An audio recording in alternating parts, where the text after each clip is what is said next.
Guys, dito po ako sa third floor ng Gateway, Quezon City. Dito sa Cubao. Sinong gustong bumili ng mga cake? Ito, iba-ibang klase ng cake. Dito matatagpuan sa Heart and Bells Bakery.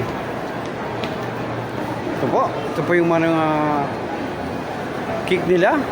Sinong may birthday, binyag, o kasalan. Ito, may iba-ibang ano nila. Matagal na rin ito, ma'am, dito, no? Matagal na rin itong pwesto nyo rito. Sino pong mahilig ng cake? Pumunta lang po kayo dito sa third floor ng Gateway. Matatagpuan Hearts and Bells Bakery.